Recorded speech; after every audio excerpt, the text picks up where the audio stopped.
I pull up, you know I be moving. Moving the floor and I'm cruising. The money I'm speaking is fluent. All of my business booming. Stacking my cash in abundance.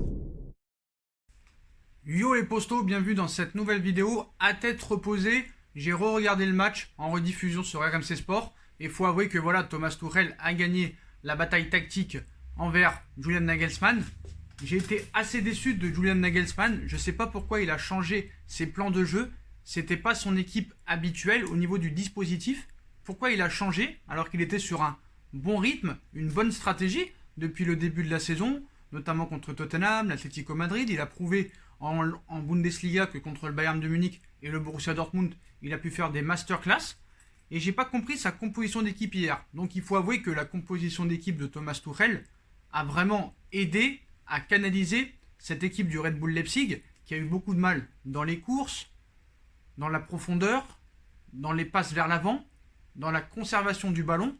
C'est vrai que la composition d'équipe de Thomas Tuchel avec ce 4-3-3, avec Leandro Paredes et Herrera qui ont été les clés au milieu de terrain, et en mettant Icardi sur le banc, en mettant Neymar en faux neuf, Mbappé à gauche, Di Maria à droite, ça a vraiment été très très bon. Parce que au niveau de l'attaque, c'est vrai que tu pouvais penser que l'absence de Mauro Icardi aurait pu être un problème, parce que Mbappé se serait retrouvé tout seul face à une défense à 3 axiaux. Mais là, ce qui a été bien dans cette proposition de Thomas Tuchel, c'est qu'à un moment, ces 3 joueurs-là, comme ce n'est pas de réels attaquants, ils n'ont pas arrêté de switcher. Ils étaient vraiment en électron libre sur le terrain. C'était des oiseaux. Donc Neymar en faux neuf, Di Maria à droite, Mbappé à gauche. On pouvait retrouver aussi des switches, c'est-à-dire à un moment Neymar à droite, Mbappé dans l'axe, Di Maria à gauche, ou Neymar à gauche, Mbappé à droite, Di Maria en faux neuf. Même Di Maria pouvait redescendre, il était un petit peu partout sur le terrain. Et je crois que Di Maria n'a pas perdu un seul ballon hier soir. Il a été remarquable, 2 passes décisives, 1 but, homme du match. Di Maria a été exceptionnel. Et depuis qu'il est au Paris Saint-Germain, il est assez exceptionnel. Il est assez fiable. Ce joueur ne se blesse quasiment jamais. Pourtant, il n'a pas un physique exceptionnel, très fin. Mais voilà, on a vu qu'hier, son entrée a vraiment fait du bien au Paris Saint-Germain et à Thomas Tuchel. Donc, quand Thomas Tuchel fait des choses bien, il faut le souligner, il faut l'avouer. Mais je reste quand même sceptique sur la gestion de Thomas Tuchel.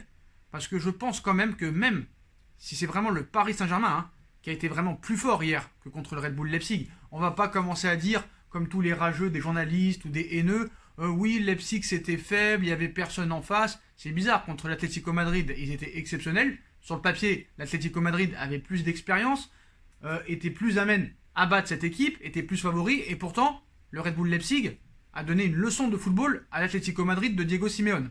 Pareil contre Tottenham, au match aller et au match retour, c'était une masterclass de la part des hommes de Nagelsmann, le Tottenham de José Mourinho. Donc voilà. Donc, certes, les choix de Thomas Tuchel ont été gagnants, il faut dire la vérité. Donc la défense, elle ne changeait pas, donc là, il n'y a rien à dire.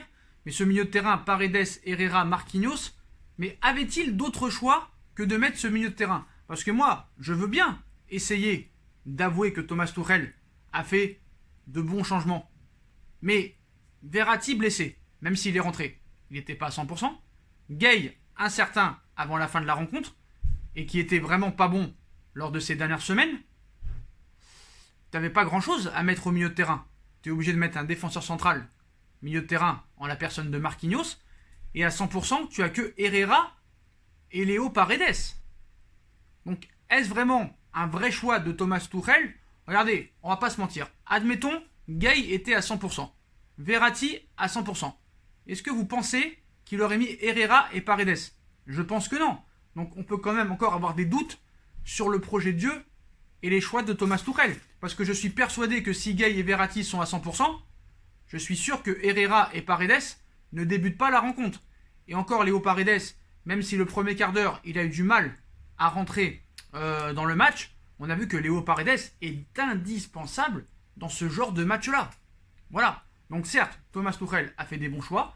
Mettre Icardi sur le banc, c'était une bonne décision. Voilà. Parce que contre des équipes comme ça, qui ne sont pas regroupées, qui jouent vers l'avant, c'est sûr que Icardi, malheureusement, ne sert pas à grand-chose. Et quand tu as Neymar et Kylian Mbappé, ils sont pas faits pour donner des caviars aux attaquants. On l'a vu hier soir, Neymar a été exceptionnel. Malheureusement, hein, il a un peu pêché dans la finition, comme contre l'Atalanta Bergame, ce qui gâche un peu son match en soi. Pareil pour Mbappé, même s'il n'est pas à 100%. Mais bon, là, pour l'attaque, on peut donner le crédit à Thomas Tuchel. Ça, c'est sa décision, c'est lui qui l'a choisi. Voilà. Après, on peut se poser la question sur l'avenir de Mauro Icardi. Je pense que Mauro Icardi, maintenant, sera utilisé contre des équipes vraiment très défensives, qui peut peser sur les défenses adverses. Mais contre des équipes qui jouent très offensives, je ne sais pas si Mauro Icardi va retrouver une place de titulaire. On verra un petit peu dans les prochaines semaines. Mais voilà, ça me rappelle un petit peu Ancelotti quand il faisait son sapin de Noël en mettant Pastore, Néné et Jérémy Ménez devant, c'est-à-dire pas de réel attaquant, ou comme le Barça, hein, quand il avait mis Pedro, Villa et Messi, pas de réel attaquant, et on a vu que ça marchait très bien. Bon, certes, ça n'a pas vraiment marché au Paris Saint-Germain, parce que voilà, Paris avait perdu son titre de champion, enfin sa place de première place en 2012, mais on a vu que ça peut marcher. Offensivement, Di Maria, Neymar, Mbappé, ça peut marcher, parce qu'en plus, ça échange tout le temps. Donc, l'équipe adverse est déstabilisée. Et ça, c'est très bien. Donc ça, on le met au crédit de Thomas Tuchel, il n'y a pas de problème. Mais voilà, le milieu de terrain, je reste sceptique parce que je me dis que si Gueye et Verratti étaient à 100%, je pense que Herrera et Paredes n'auraient pas été titulaires. Mais voilà, il faut le dire, Paredes et Herrera, bah, ça a été le duo gagnant au milieu de terrain. Voilà, c'est pas des titulaires indiscutables dans l'effectif du Paris Saint-Germain. Et vraiment, voilà, si on m'avait dit en début de saison que le Paris Saint-Germain se qualifierait en finale de Ligue des Champions avec Léo Paredes et Ander Herrera titulaires, je ne l'aurais pas cru. Voilà. Bon, après on va dire que Marquinhos maintenant il est devenu un petit peu un habitué au poste de sentinelle. Même si je pense qu'il est beaucoup mieux en défense centrale, bah on l'a vu encore que Marquinhos a tenu son rang. Certes, c'est que contre le Red Bull Leipzig, mais je suis désolé, le Red Bull Leipzig, au niveau du jeu, est beaucoup plus performant cette saison que par exemple le FC Barcelone ou le Real Madrid ou peut-être la Juventus de Turin au niveau de jeu. Donc voilà. Donc franchement, moi Marquinhos, il a très bien fait circuler le ballon. C'est un battant. Il se bat à 100%. Il court. Voilà. Voilà, il a su, on va dire, user un petit peu de ses passes tranchantes. Donc moi, Marquinhos, au milieu de terrain, pour moi, il n'y a pas vraiment d'avenir. Mais des fois, en dépannage, ça peut servir. Il faut l'avouer. Donc moi, j'ai trouvé Herrera aussi assez exceptionnel. Très malin dans son jeu. Un petit peu en aboyeur. Hein. Voilà, donc on va dire... Il était dans un rôle de relayeur un petit peu différent de celui de sentinelle. Voilà. Il n'a pas vraiment harcelé le porteur du ballon, mais il a joué avec ses qualités. Et ça, j'ai beaucoup aimé. Voilà. Il a récupéré beaucoup de ballons. Il a joué assez haut. Et voilà. Ça a amené vraiment beaucoup de choses offensivement. Et je pense que Herrera, depuis le début de la reprise du football, est l'un des meilleurs au milieu de terrain. Il faut le dire. Donc voilà. Et en plus, il fêtait que sa troisième titularisation, je crois, en Ligue des Champions. Le gars a répondu présent. Et le gars aussi a l'expérience de ces matchs-là. Il a fait des finales d'Europa League, donc voilà. Donc il a été envoyé au front et il a tenu son rang. Donc bravo Ander Herrera. Hein. Et en plus, il a tellement couru qu'il est sorti épuisé. Donc il a vraiment tout donné et vraiment bravo à lui. Donc voilà. Même au niveau des interceptions sur le troisième but, l'interception qu'il fait est assez remarquable. Voilà, donc il faut le dire aussi. Donc va-t-il être titulaire dimanche en finale de Ligue des Champions? Si Marco Verratti est à 100%, peut-être que Tuchel le sortira Herrera pour mettre Verratti. Bah Verratti, moi j'adore Marco Verratti. Hein. Je trouve que c'est un joueur exceptionnel. C'est un joueur clé du Paris Saint-Germain. Mais constatez d'avouer que dans les grands matchs, Paris s'en est toujours sorti quand il n'y avait pas Marco Verratti. Il faut le dire. Contre le Borussia Dortmund au match retour, il n'est pas là, tu gagnes. Au match retour contre l'Atalanta, enfin le match contre l'Atalanta, excusez-moi, il n'est pas là, tu gagnes. Là, tu gagnes encore, même s'il est rentré à 10 minutes de la fin. As-tu vraiment besoin de Marco Verratti? J'ai envie de te dire oui, mais tu peux t'en passer. Et on attend toujours le match référence de Marco Verratti au très haut niveau et qu'il soit décisif. Parce que certes, vous allez me dire, oui, contre Chelsea, il a été là, contre le Barça au match aller, il a été là, oui. Mais un match où il rend décisif une qualification, on l'a toujours pas vu.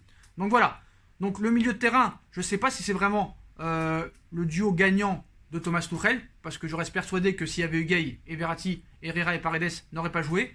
Mais voilà, avait-il d'autres choix que de mettre Paredes et Gay? On peut se poser la question. Mais voilà, sinon, au niveau de l'attaque, Tuchel a gagné la bataille tactique devant Julian Nagelsmann, hein, qu'il a eu sous ses ordres à Augsbourg dans le passé. Donc Thomas Tuchel a vu largement ses idées dominer, on va dire, les débats. Et ses choix tactiques ont fonctionné. Après, c'est sûr que Tuchel, j'ai rien contre le Red Bull Leipzig, mais j'ai trouvé Julian Nagelsmann avec une grosse peur au début du match. Une très grosse peur. Donc comme il n'a pas l'habitude peut-être de ces gros matchs, on peut peut-être vouloir dire des choses comme quoi il doit progresser encore. Mais déjà, j'ai pas compris sa composition d'équipe. Il a l'habitude toujours de jouer à 3 derrière, avec Upamecano, Klostermann et Mukiele. Là, on a plus vu Mukiele à droite que dans l'axe. Tassende, qui est plus haut d'habitude, a plus reculé et est resté sur le côté gauche. Il a mis Campbell au milieu de terrain tout seul et a joué avec 4 milieux de terrain et un attaquant. C'est pas comme ça qu'il joue d'habitude, monsieur Nagelsmann. Non, il joue avec 3 attaquants, 2 sur les côtés et un attaquant de pointe. Là, on a vu Nkunku complètement perdu sur la gauche. Olmo et Sabitzer, normalement, ils jouent plus sur les côtés. Là, on les a retrouvés plus dans l'axe. Donc, il n'y avait aucune possibilité de se créer des occasions. Donc, certes, les choix tactiques de Thomas Tuchel ont été gagnants, mais il faut dire que Julian Nagelsmann l'a beaucoup aidé. Et j'ai beaucoup été déçu de Julian Nagelsmann. Pourquoi tu changes ta tactique du jour au lendemain? Pourquoi? Regarde, Gasperini, il est resté sur sa ligne de conduite et il a embêté vraiment le Paris Saint-Germain. Et il passe à 3-4 minutes de faire une demi-finale de Ligue des Champions. Pourquoi Nagelsmann a changé de tactique du jour au lendemain? Reste sur ton 3-4-3 ou ton 3-5-2. Pourquoi tu nous inventes un 4-1-4-1 assez bizarre qui a rendu la tâche plus facile au Paris Saint-Germain? Donc voilà, Julian Nagelsmann aussi a beaucoup aidé le Paris Saint-Germain dans cette défaite. Donc certes, il nous explique Nagelsmann après le match que Paris est beaucoup plus fort que l'Atlético Madrid. Ça, je pense que c'est vrai aussi. Je pense que Paris a été supérieur dans tous les domaines, que les choix tactiques de Thomas Tuchel se sont avérés gagnants. Mais Nagelsmann, franchement, a coulé lors de ce match dans sa tactique parce qu'il n'est pas resté sur son schéma habituel. Et c'est ça qui l'a tué. Il aurait dû rester avec sa défense à 3, Mukiele, Upamecano, Klostermann, mettant Tassende et on va dire Leimer sur les côtés, mettre Dani Olmo, Sabitzer au milieu avec Nkunku en attaque. Tu pouvais mettre Nkunku, Sabitzer et Olmo devant, parce que Poulsen, on a vu contre l'Atlético Madrid, il a été inexistant, et encore là, il a été inexistant. Donc je pense qu'il aurait dû rester sur son 3-5-2 ou 3-4-3 initial. Et ce 4-1-4-1, il a voulu peut-être renforcer son milieu de terrain et solidifier, mais depuis quand, toi, tu as l'objectif de défendre, Julian? C'est quand même bizarre, c'est chelou. Donc à un moment donné, tu étais sur une phase de jeu assez séduisante, pourquoi tu as tout changé? Est-ce que cette pression de demi-finale l'a un petit peu stressé? Je ne sais pas, mais en tout cas, il a quand même des efforts à faire. Je pense que c'est un très bon coach, mais voilà, il y a encore des erreurs à perfectionner. Mais voilà, donc j'avoue, et je le dis, que lors de ce match, Tuchel a montré qu'il savait faire des choix, notamment en attaque. Je reste sceptique sur le milieu de terrain. L'absence de Verratti et de Gay me font penser que Paredes et Herrera n'auraient pas été titulaires. Mais j'attends de voir contre une très grosse équipe. Voilà, certes, tu as battu l'Atalanta, tu as eu beaucoup de difficultés dans le jeu. Tu as battu le Borussia Dortmund, qui n'était pas non plus un foudre de guerre. Tu as battu le Red Bull Leipzig, qui est une très très bonne équipe, très joueuse. Mais c'est que le Red Bull Leipzig. Moi, j'attends de voir Thomas Tuchel. Certes, il a battu le Real Madrid, mais un Real Madrid, on va pas se mentir, très très très faible. Certes, il a battu le Real sans Neymar, sans Mbappé, sans Cavani. Il a réussi quand même, on va dire la vérité, à toujours s'adapter quand il y avait beaucoup de blessures, notamment du Paris Saint-Germain. On a vu son discours avant le match en conférence de presse assez séduisant, où il arrêtait un petit peu de chercher des excuses. Mais j'attends de voir une masterclass contre une grosse équipe type Bayern de Munich. Donc moi je souhaite à l'Olympique Lyonnais qui se qualifie et qui est une finale 100% française. Mais vraiment je serais curieux de voir le match contre le Bayern de Munich. Ce niveau du Bayern de Munich est assez exceptionnel. On a pu le voir depuis que Monsieur Flick, Hansi Flick, est sur le banc du Bayern de Munich après 23 victoires et un match nul, si je me souviens bien. Si Tuchel fait des choix, par exemple, contre le Bayern, si c'est le Bayern en finale, hein, fait des bons choix comme ça, et que ça s'avère payant, et que tu fais une masterclass contre le Bayern, comme tu as fait contre le Red Bull, là je dirais bravo Monsieur Tuchel. Mais je reste sceptique, parce que cette équipe en face, certes, tu l'as vraiment mis en danger, et tu as vraiment été au-dessus d'elle, mais ça reste quand même le Red Bull Leipzig, avec des joueurs peu expérimentés à ce niveau de compétition. En plus, Julian Nagelsmann t'a facilité la tâche en changeant son jeu et sa tactique de jeu et son dispositif. Donc je reste sceptique. Donc calmez-vous sur Tuchel. Il a battu le Red Bull Leipzig. Nagelsmann a un petit peu coulé lors de ce match. Et au milieu de terrain, il n'avait pas d'autre choix que de mettre ce milieu de terrain. Après, certes, les choix en attaque se sont avérés payants. Mais restons prudents. Restons prudents. Je vois des commentaires, ouais, tu dois t'excuser envers Tuchel, tu dois t'excuser envers Tuchel. Je ne m'excuse en rien. Je ne m'excuse en rien. Quand Tuchel fait de bonnes choses, je le dis. Quand Tuchel fait des mauvaises choses, je le dis. Je continue à dire que c'est pas un bon coach. Voilà. Tu as battu le Red Bull Leipzig. Calme-toi. Avec tout le respect que j'ai pour cette équipe, tu as battu le Red Bull Leipzig et tu t'es fait manger contre l'Atalanta Bergame. On nous explique que voilà, contre l'Atalanta Bergame, il a fait des bons choix en faisant entrant Choupo, Paredes et Mbappé. Mais t'avais que ces trois-là sur le banc. Tout le monde aurait fait la même chose. Ce milieu de terrain hier contre les Red Bull Leipzig, on aurait mis pareil. Gay était très incertain, donc il y avait un gros risque à le mettre, et Verratti n'était pas à 100%. Donc tu n'avais pas d'autre choix que de mettre Paredes, Herrera et Monsieur Marquinhos. Voilà. Par contre, les choix en attaque ont été payants. Mais restons prudents sur la qualité des choix de Thomas Tuchel. On verra contre le Bayern ou contre Lyon. Si c'est contre le Bayern, moi je préférerais pour voir vraiment une réelle opposition au niveau du jeu, parce qu'on sait que si c'est Lyon qui va en finale, Lyon restera sur sa ligne de conduite avec un jeu très défensif, très physique, et que ça se jouera au milieu de terrain. Voilà, on a pu le voir en finale de Coupe de la Ligue. Donc voilà, calmez-vous sur Tuchel, on va voir.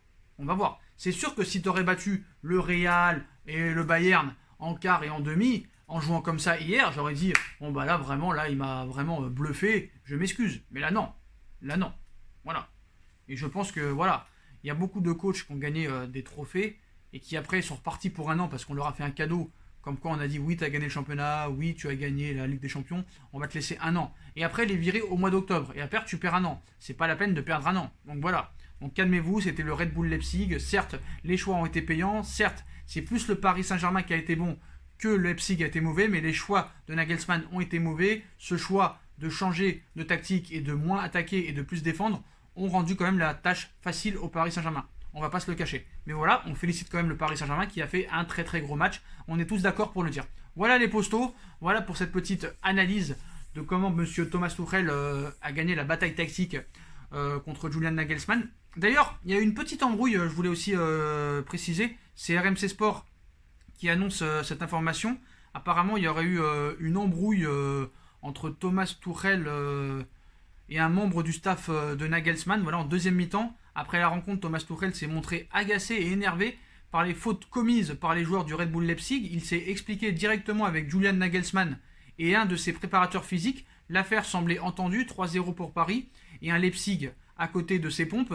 Une charge un peu trop appuyée de Youssouf Poulsen sur Ander Herrera au cœur de la deuxième période a notamment eu le don d'agacer Thomas Tuchel. L'entraîneur du PSG l'a vertement fait savoir à son homologue Julian Nagelsmann sur le moment et à un préparateur physique de Leipzig à la fin de la rencontre. Selon lui, les fautes à répétition commises par les joueurs allemands et l'intensité physique imprimée n'étaient pas nécessaires à 3-0. La colère de Thomas Tuchel contre Daniel Bello. Avec Julian, c'était chaud, mais entre deux entraîneurs, cela arrive fréquemment, a admis Tuchel devant les micros de Sky Sport Deutschland. Après le match, au coup de sifflet final, le technicien du PSG s'en est pris directement à Daniel Bello, le préparateur physique du club allemand, alors que celui-ci discutait avec Eric Maxime Choupo-Moting et Thilo Kehrer, deux joueurs côtoyés à Schalke 04.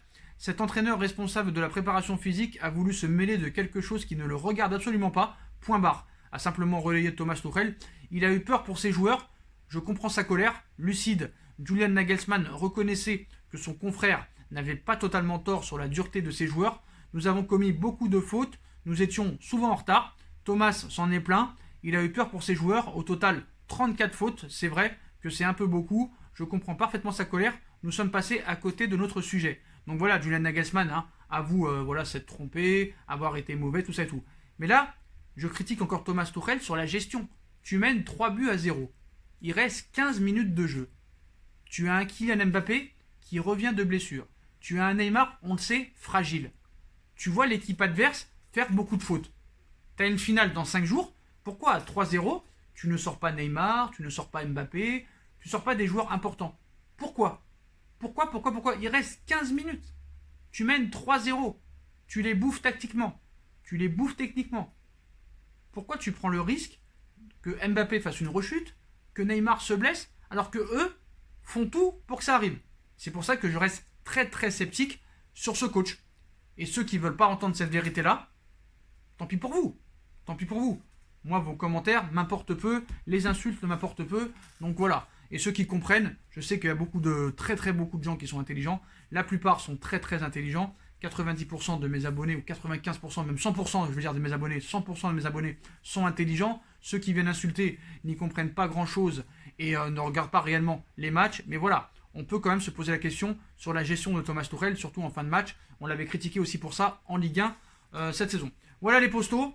Voilà pour cette analyse à tête reposée de ce Paris Saint-Germain Red Bull Leipzig. Rendez-vous en finale pour les Parisiens, que ce soit contre Lyon ou le Bayern de Munich. Voilà, c'est vrai que beaucoup espèrent le Bayern pour voir vraiment une réelle opposition tactique au niveau du jeu, parce qu'on sait que Lyon défend beaucoup. Voilà, donc ce serait une affiche inédite depuis très longtemps. Donc voilà les postos. Donc si vous avez kiffé la vidéo, je compte sur vous pour bombarder la barre de like, de laisser un petit commentaire. On like, on partage, on commente, on s'abonne, on active la petite cloche pour être tenu au courant des vidéos qui vont sortir. On me rejoint sur mes différents réseaux sociaux, sur Utip. Si vous voulez faire un petit don, n'hésitez pas, ça me ferait vraiment plaisir. Vous faites comme vous voulez. N'hésitez pas aussi à vous abonner à ma deuxième chaîne YouTube No Feeling. Ça me ferait énormément plaisir aussi que vous vous abonniez à cette deuxième chaîne qui est No Feeling. Ça sera en bas en lien en description. On arrive bientôt aux 1000 abonnés. Voilà les postos. Je vous souhaite à tous une bonne continuation. Prenez soin de vous et à très vite pour une nouvelle vidéo les postos. Tchuss!